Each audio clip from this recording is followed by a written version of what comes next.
The Jeff Meacham Network's Multiverse of Media. For over 15 years, the recognized symbol of excellence and the standard bearer in coverage of sports and entertainment. You ever wanted to come into a sports bar where the barkeeps know their game? Well, the Jeff Meacham Network Multiverse of Media has got a production just for you. Sit down and relax as the stat boy and his partner break down the statistics in all things sports. Whether it's football, basketball, motorsports, baseball, hockey, soccer, professional wrestling, mixed martial arts, boxing, and much, much more. All are welcome. Your barkeeps here keep you up to date and in the know of everything going on in sports, while also having a pleasant conversation about it all. Your host and owner of the bar, Stat Boy Mike.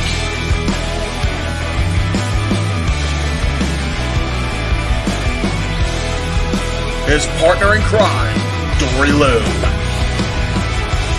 And a host of other guests coming in.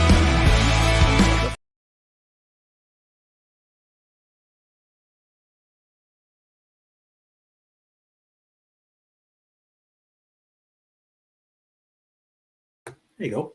Hello, my internet fans. Welcome to another episode of Stat Boy Sports Bar for April 23rd, 2024.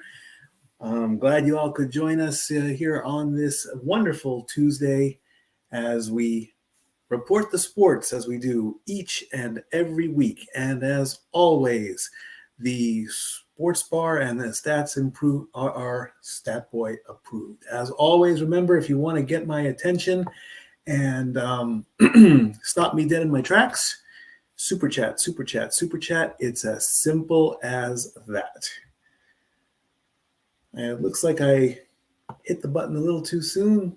No big thing. We'll just move on from there. As always, we start our show with one of the oldest games in the world, and that, of course, is golf. And this weekend, there were two tournaments, the RBC Heritage in Hilton Head Island, South Carolina, and the Corrales Punta Cana Championship in Punta Cana, Dominican Republic. The RBC Heritage was won by Scotty Scheffler, who won back-to-back after he won the Masters tournament last week. So the green jacket wasn't good enough. This tournament, he got a plaid jacket to go along with his green jacket. He easily won by 3 strokes after shooting a 3 under 68 to win his 10th career title on the PGA Tour, and he has won his 4 out of his last 5 starts. And some critics and some analysts and some sports writers are saying he's very similar to one Tiger Woods. Also, the Billy Horschel ran on 4 straight birdies on the front 9 to get into the mix and pull away with an eagle on the par 5 12th hole and closed with a 9 under 63 for a 2-shot victory in the Corrales Punta Cana Championship. This was his this season and his 8th title in his career. Of course, all golfers are to participate in the FedEx Cup standings. And Scotty Scheffler is just running away with everything. He has nearly a 2,000-point lead, if not more, just a little bit under 2,000 points. He still is number 1 overall. He's number 1 in the FedEx Cup standings. Remember, the top 70 qualify for the first round of the FedEx Cup Championship. It's a 3-tournament series. The FedEx Cup Championship, the BMW Championship, and the St. Jude Championship all take place at the end of the year. Wyndham Clark is at 1892, Xander Schauffele is at 1530, Sahith Theegala at 1518, Ludwig Gobert at 1510, Hideki Matsuyama at 1325, Chris Kirk at 11.98, Matthew Pavon at 11.39, Bjorn Hun An at 10.67, and Patrick Cantlay rounds out the top 10 at 10 at 10.54. Coming up next, and let me quickly bring up the PGAtour.com website and get their schedule up, because coming up this weekend is the Zurich Classic of New Orleans in Avondale, Louisiana, April 25th through April 28th. The purse is $3.6 million. Excuse me, no, $8.9 million, $3.6 million to the winner. And of course, 500 points in the FedEx Cup Championship to the winner. Nick Hardy is the defending champion of last year. All righty, moving on. Let's take a look at the PGA Tour summary. There's Scotty Scheffler doing back-to-back with the Masters and the RBC. Billy Horschel joins the list. And of course, Scotty won the Arnold Palmer Invitational and the Players' Championship. Over on the ladies' side in the LPGA, another win for Nelly Korda. This is her 5th win in 5 starts. Now, this does not mean that she's won 5 tournaments in a row. It's just that in the 5 that she started at in the first round, she's ended up winning. So she does have a win streak. The Chevron Championship took place in the Woodlands, Texas. And the story reads, she wins again. It's her 5th straight victory in 5 starts after winning the Chevron Championship by recording a 3 under 69 and a 13 under 275, earning her $1.2 million. Nelly jumped into the lake by the 18 friends and family by doing a cannonball. That's why she's wearing a robe with her championship cup. There's a lake there, or a water hazard, and she decided to celebrate, and she just jumped right in with a cannonball. Unfortunately, her streak could have continued in the JM Eagle Championship, which is coming up out in Los Angeles, but she released a statement, and this is legit, saying that she's very happy with her performances, but the strain of winning 5 tournaments in so little time has made her physically exhausted, and she is looking forward to playing in the Cognizant Founders Cup in New Jersey coming up in 2 weeks. So she deserves a break. You know, you play a lot and you win a lot. So she's decided to step back a little bit and just take a break, skipping the tournament. She's well ahead in the standings in the race to the CM Globe. She has at 2,702 points. Lydia Ko is at 1142. Brooke M. Henderson's at 914. Ayaka Fiore at 779. Maya Stark, she is new to the top 10 at 779. Se-Young Kim at 644. Patty Tavanatanikit at 623. Sarah Schmezel at 576. Hannah Green at 545. And Leona McGuire rounds out the top 10.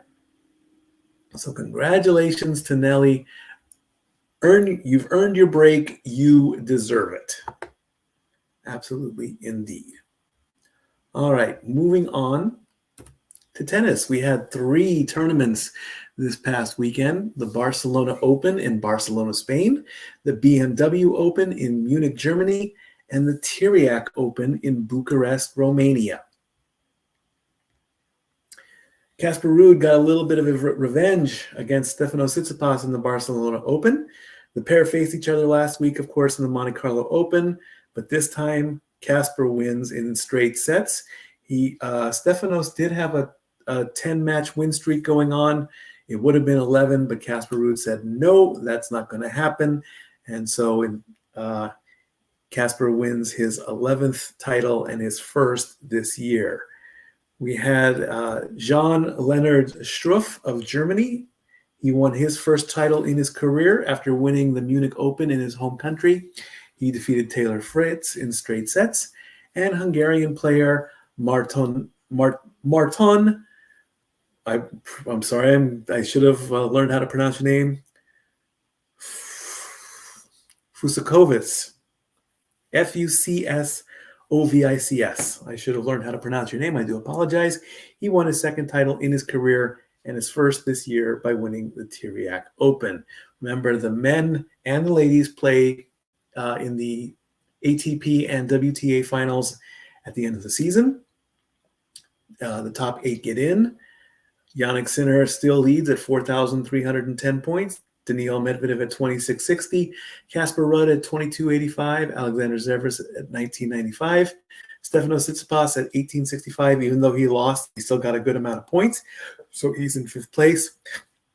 Alex de Minaur at 1,755. Carlos Alcaraz at 1,710. And Gregor Dimitrov at 1,575. Excuse me. The ladies played this weekend as well in 3 tournaments. The Porsche Tennis Grand Prix in Stuttgart, Germany, won by Elena Rybakina. The Jerez Ladies Open in Jerez, Portugal, won by Susan Lemens. And the Open Camp Finances Rouen Metropole in Rouen, France, won by Sloane Stevens. Congratulations to all 3 ladies on winning your tournaments. Iga Swiatek now has a little bit less than a 200-point lead over Elena Rybakina. So coming up, they are playing. The men are playing in Madrid, I believe. It's either Madrid or Munich. I didn't get that information. I'm not certain where the ladies are, but they do have some tournaments coming up as well. So we could have a new number 1 seed, but not a number 1 seed overall. That still belongs to Iga Swiatek. Arna Sabalenka at 26-28, Danielle Collins at 20-22, Coco Gauff at 18-73, Qinwen Zhang 18-45, Marta Kostyuk at 16-75, and Jasmine Paolini at 15-80. Talladega Speedway had the NASCAR Cup Series this week, the Geico 500.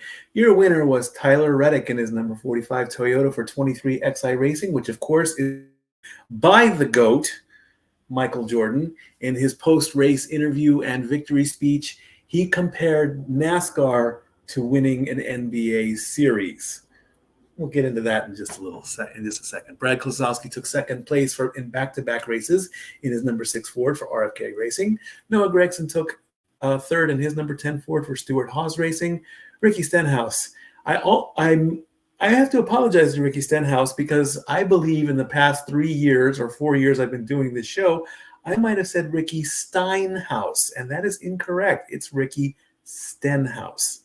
In his number 47 Chevrolet for JTG Dowdy Racing. Alex Bowman in his number 48 Chevrolet for Hendricks Motorsports took 5th. Anthony Alfredo in his Chevrolet for Beard Motorsports. Normally he drives in the Xfinity Series, but he came into this race.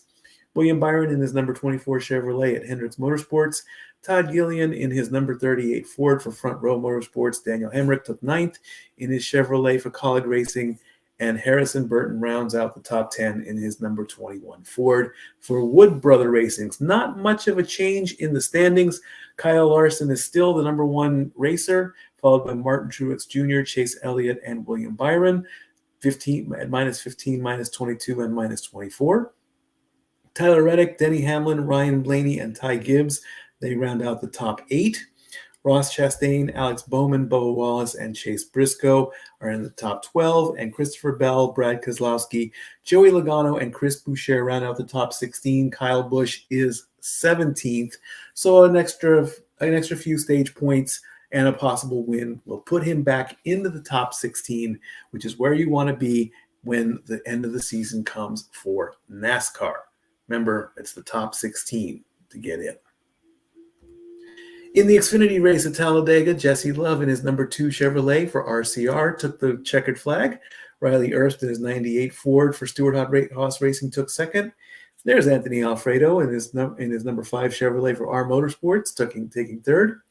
Leland Honeyman in his number 42 Chevrolet for Young Motorsports took 4th. Brendan Poole in his Chevrolet took 5th. For Alpha Prime Racing, Sheldon Creed 6th in his Toyota for Joe Gibbs Racing. Cesar Baccarella in his Chevrolet for Alpha Prime Racing, teammates with Brendan Poole. Matt Benedetto in his number 38 Ford for Viking Racing through RSS Racing. It's a kind of like a dual sponsorship. So he is racing from Viking, but Viking has some kind of a deal with RSS. So there's that. Jeb Burton in his number 27 Chevrolet for Jordan Anderson Racing, and Cole Custer in the double-aught Ford for Stuart Haas Racing. Again, no major changes. Chandler Smith is still your leader at 357. Cole Custer's behind him, minus 14 down. Austin Hill is 16 down. And then Jesse Love, Justin Allgaier, Riley Hurst at 41, 79, and 85 down. AJ Elmendinger at 96 down. Sammy Smith, Parker Kligerman, Sheldon Creed, Ryan Sieg, and Anthony Alfredo round out the top 12. Over here on the Roku, we're getting ready to watch Minnesota take on Phoenix in Game 2. The UFL, the Birmingham Stallions, they defeated the DC Defenders 20-18 in their most latest game. The St. Louis Battlehawks and the San Antonio Brahmas are both 3-1. The Battlehawks beat the Showboats 32-17. The Brahmas beat the Panthers 19-9. The Panthers are 2-2, and the Defenders are 2-2. The Houston Rednecks are 1-3. They just got their first game. They defeated the Renegades 17-9. Unfortunately, the Renegades have not won a game all season. And I believe the playoffs is going to be very simple since it's only the 8 teams. I think it's going to be another XFL versus USFL. The winners of the conference join up and go against each other in the UFL championship match. All right, the NBA playoffs are getting ready to tip off again at 7:30. Again, the Timberwolves take on the Suns in Game 2. This is what's been happening so far. Boston and Miami had their first game. Boston won 114-94. The Cavs and the Magic have played 2 games. Cleveland is up 2-0. They won 97-83 and 96-86. The Bucks easily beat the Pacers in their game 1, 109-94. The Knicks beat the 76ers twice, 111-104 and 104-101. In the West, the Oklahoma City Thunder beat the New Orleans Pelicans by a basket, 94-92. The Clippers beat the Mavericks 109-97. The Timberwolves did the best so far. They have scored the most points so far in the playoffs at 120 against the Suns. And then there's the big story. The defending champions have beaten the Lakers twice, 114-103 and then 101-99. Now, in Game 1, the Lakers were doing well in the first half, and at one point they had a 13-point lead. Then about midway through the third quarter, Denver just turned on the afterburners, and they were just shooting like crazy. They were making all their baskets. LA was getting sloppy. And there's your result. They win by 11 points. Now, no secret, how I feel about LeBron James. I've said many times I believe he's overrated. The media people are saying he doesn't have a lot of time left, that he's 39 years old. He's in his 21st season. It's been an excellent career. You want to go out on top. That's for certain. You want to win. I get it. But in some cases, especially in wrestling, it's okay to lose and pass the torch to somebody else. So, does he want to win another title? Yes. To say he's running out of time starts the clicking in the head, in the back of the head. Does he want to say the most devastating R word in sports? Retirement. Does he want to hang up his sneakers? Does he want to hang up his jersey? Do they want to put another jersey in the rafters of Crypto Comma, which will always be Staples Center to me, no matter what? In Game 2, where the Lakers lost by a basket, it looked to be a back and forth matchup towards the end. And then, of course, it was just the last second shot. That is how a basketball game should be. The teams should go back and forth, especially in the playoffs. That's my personal opinion. You want a good game. You don't want a blowout. You don't want to, unless you just are a super fan and you really want your team to just dominate, which is okay as well too. It just depends on how you feel about the team. Like I said, Minnesota, 120 points. So far, they're the best. 95 points given up. Let me quickly look at that again. Actually, the Magic did the work, only putting up 83 points, but winning by 25 points is an accomplishment in itself. So game 2 is getting ready to start for Minnesota and Phoenix. More than likely, I'll be keeping an eye on that game. Then an hour later, if you have NBA TV, the Pacers take on the Bucks. The Bucks are up 1-0 in that series. And then later tonight in the late game, the Mavericks take on the Clippers at 10 o'clock Eastern, 7 o'clock Pacific. That follows the game on TNT right now. Also, Caitlin Clark is in the news again after being chosen number 1 in the draft last week, the WNBA. A report has come out, and this is through ESPN and the Associated Press. Caitlin Clark appears to be on the cusp of setting another record. The most prolific scorer in NCAA Division I history and the number 1 pick in the WNBA draft will continue her association with Nike by signing a $28 contract that spans 8 years and includes a signature shoe. The Wall Street Journal and The Athletic reported the pending deal, citing unnamed people familiar with the negotiations between the sportswear giant and Clark's agents. Excel Sports Management represents Clark, and Nike did not immediately respond to requests for comment from the Associated Press. Clark's initial name, image, and likeness deal, signed in 2022, expired at the end of the 2023-2024 college season. The new deal would be the richest sponsorship contract for a women's basketball player. Under Armour and Adidas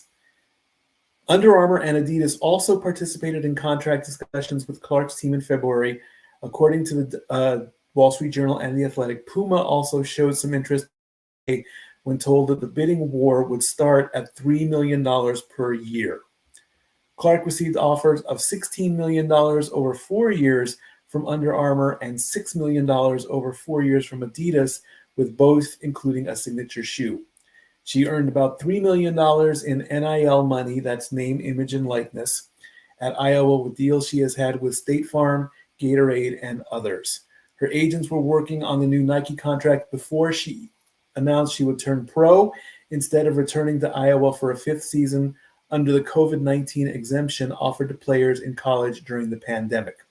After averaging 31.6 points and leading the Hawkeyes to a 2nd straight national game, she was drafted number 1 by the Indiana Fever on April 15th, and she will earn $76,000 salary as a rookie. So congratulations on that. 26 million or 28 million? $28 million. That is some money, folks. $28 million Nike, and you get a signature shoe. The last time I was cool with a pair of shoes was in middle school. If you remember, pumps. We're not talking ladies' pumps. We're talking the basketball shoe that you could pump up and inflate that would help you play basketball a little more. $28 million for shoes. Outstanding indeed. So congratulations on that one. Alrighty.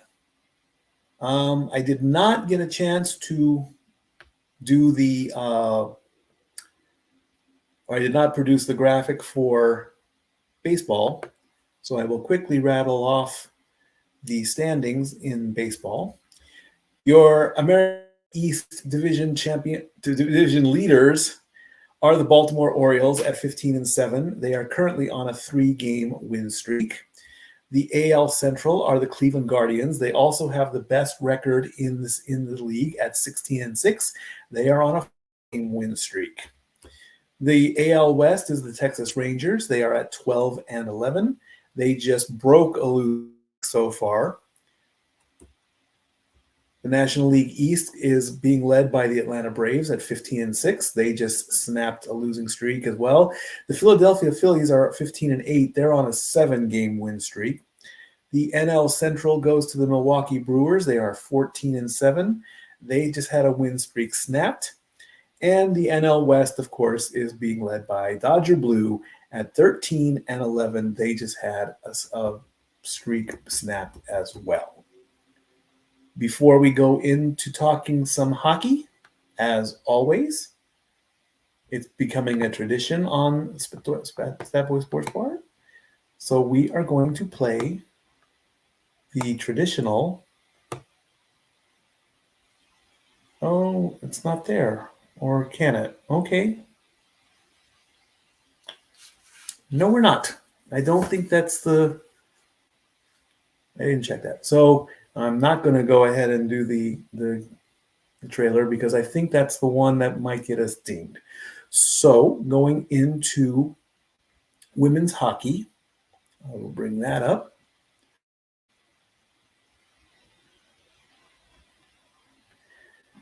As you can see, the team from Toronto is highlighted in yellow. That means they have clinched one of the first 4 playoff spots at 38 points.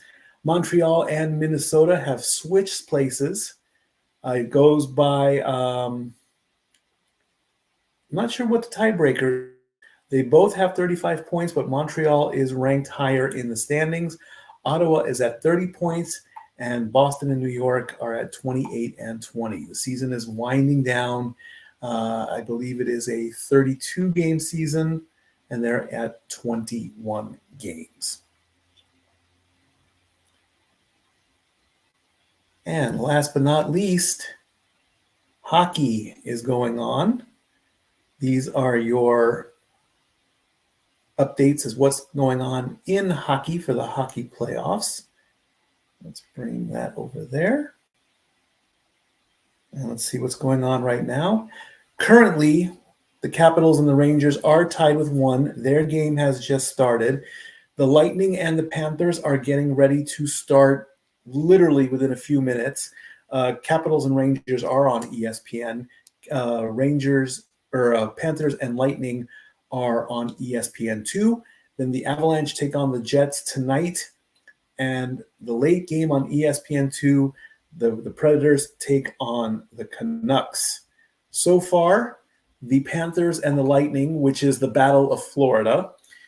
Florida won game 1, 3-2, so they're up 1-0.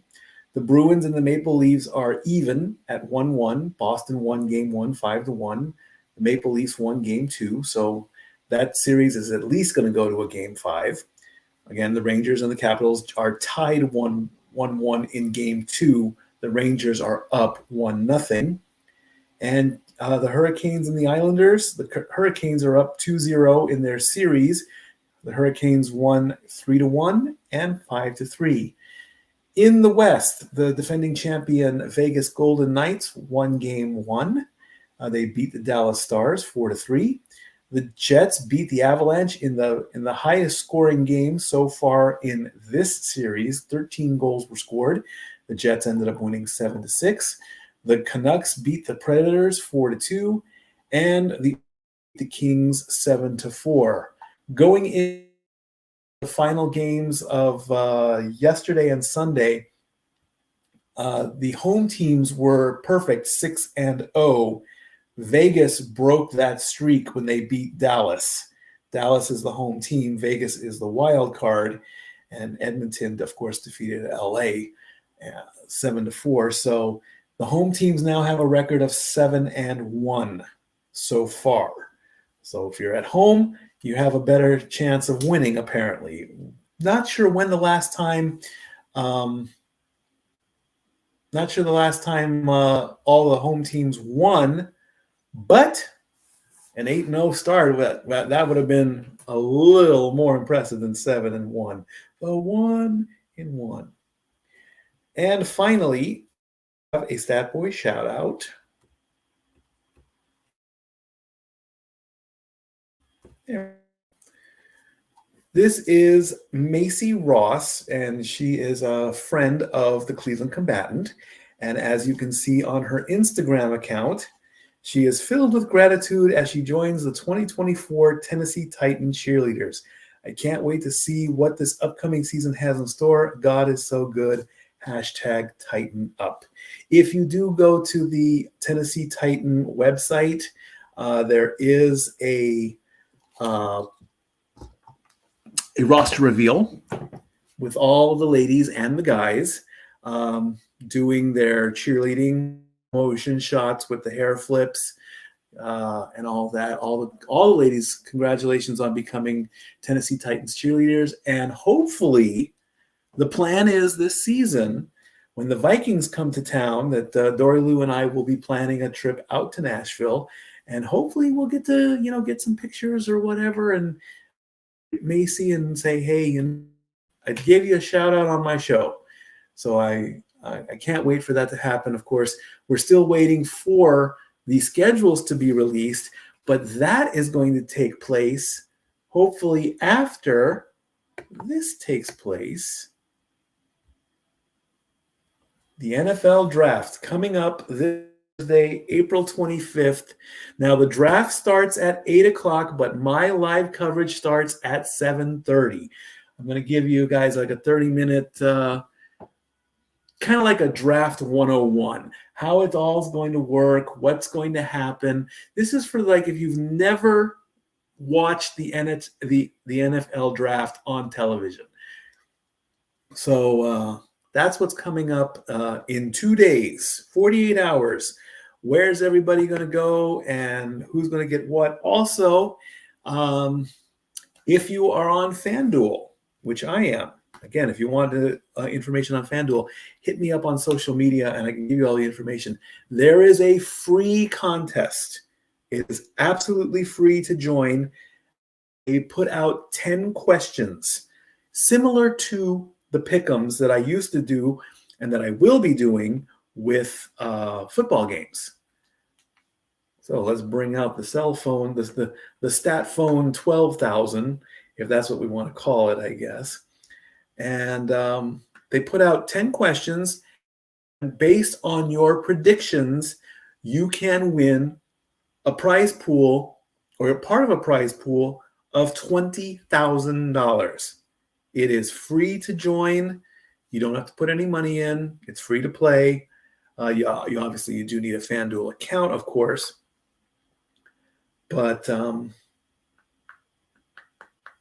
we'll just quickly bring this up, and then we'll get out of here so we can all enjoy basketball. It's a quick show today. It's a very quick show today, but at least it's a good show. And it's a better planned show, except for what happened in the beginning, of course. So let me bring this up. Here it comes. Down. Okay. That's it. There are currently 51,596 entries on this. It's called the FanDuel. And the first question is, who will be picked first in the 2024 NFL draft? More than likely, it's going to be Caleb Williams of USC. He's going to go to Chicago. That is the prediction. That is, he's the top guy. He's the top recruit from college football. More than likely, that's going to happen. Who will be the number 2 overall pick? My choice is J.J. McCarthy. The next question is, how many quarterbacks will be drafted in the first round? I always feel that when it comes time to draft, quarterbacks should be the top of the list. So I said 7+. There will be 32 picks in the draft. So I'm guessing 7 of them will be quarterbacks. Will there be a trade involving the top 5 picks? No. That can happen, though. There can be a last-minute trade.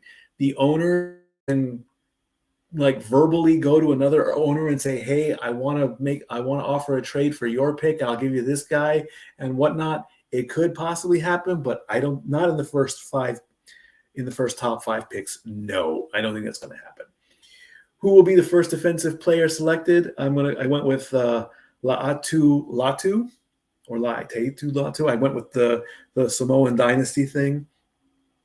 I'm guessing that Marvin Harrison Jr. will be the first wide receiver drafted first. They said, will a running back be drafted in the first round? I have said yes. I believe it should go quarterbacks, wide receivers, running backs in that order. Do your tight ends, then you do your defensemen. Will an offensive selected in the top 10? That's going to be later. That's going to be much later in the draft. And will the last pick of the first round be offensive or defensive? I guessed offensive. So whoever does the best gets a $5,000 prize, apparently. So we'll see what happens with that. That comes up again 30 to give thoughts and predictions and analysis and top players. That way you get a heads up as to what goes on in the NFL draft. Then right at 8 o'clock, I turn my focus here to the Roku TV, and I'll be watching it live. And as it happens live, I'll give my analysis and announce it along with everybody else in the sports world. That's going to wrap it up for this episode. It was a quick episode. It was a much prepared episode, and basketball is starting soon. So gotta see what's that. And of course, the NHL playoffs are happening as well too. So we'll see with that. So please, I ask everybody to check us out again Thursday at 7:30 p.m. Eastern, 4:30 Pacific. And watch our coverage of the NFL Draft 2024. It's the first time I'm doing this to get the watch-alongs in the sporting world going. Also, next week, I have 3 days off, Tuesday, Wednesday, Thursday. So those 3 days, I'm going to do a lot of rehearsing for the NBA playoffs and the NHL playoffs. That's going to be my plan because I want to do watch-alongs for the NBA finals. We still have to fine-tweak the scheduling and see what happens there because, of course, the playoffs could end in as little as 4 games or they could go as full as 7. So got to be prepared for that. If you remember, we did a pretty good job on the Super Bowl coverage, so I want to keep that going. In the meantime, friends, be good to each other, be safe to each other, love each other, be positive toward each other. Follow me on Twitter at LBStatKid1977. Follow me on Instagram at StatBoy13. Use the hashtag StatBoyApproved.